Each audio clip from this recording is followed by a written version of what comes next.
இன்றைக்கி டின் மீன் கறி தான் செய்ய போகிறேன். அதுக்கு தேவையான பொருட்கள் எல்லாம் எடுத்து வச்சிருக்கிறேன். அடுப்பில் சட்டியை வச்சு சட்டி காஞ்சதும் 2 டேபிள் ஸ்பூன் எண்ணெயை ஊற்றுவோம். எண்ணெய் காஞ்சதும் கடுகு, பெருஞ்சீரகம், வெந்தயம் எல்லாம் போட்டு அதுக்கு பிறகு வெட்டி வச்சிருக்கிற வெங்காயம், பச்சை மிளகாய் சேர்த்து நல்லா வதக்குவோம். இப்போ வெட்டி வச்சிருக்கிற உள்ளியை போட்டு வதக்குவோம். இப்போ வெட்டி வச்சிருக்கிற தக்காளி பழத்தையும் போட்டு அதோடு சேர்த்து நல்லா வதக்கி விடுவோம். நான் கொஞ்சமாக தக்காளி பேஸ்ட் எடுத்திருக்கிறேன்.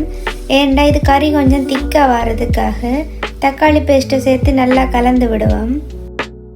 இப்போ இதை மூடி கொஞ்ச நேரம் அவிய விடுவோம்.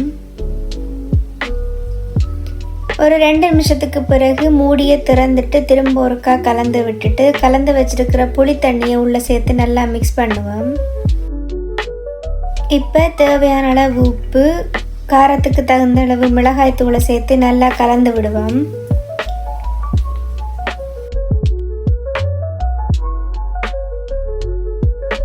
இந்த மாதிரி நல்லா கொதிச்சு வர கொஞ்சமாக பால் சேர்க்குறேன். கடைசியாக எடுத்து வச்சிருக்கிற மீன் எல்லாத்தையும் உள்ளுக்கு சேர்க்கிறேன்.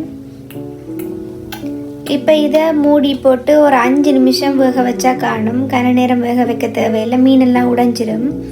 இப்போ திறந்து பார்த்தா மீன் குழம்பு ரெடி ஆகிட்டுது. இப்போ இதை வேறு பாத்திரத்துக்கு மாற்றி கொள்ளுவோம்.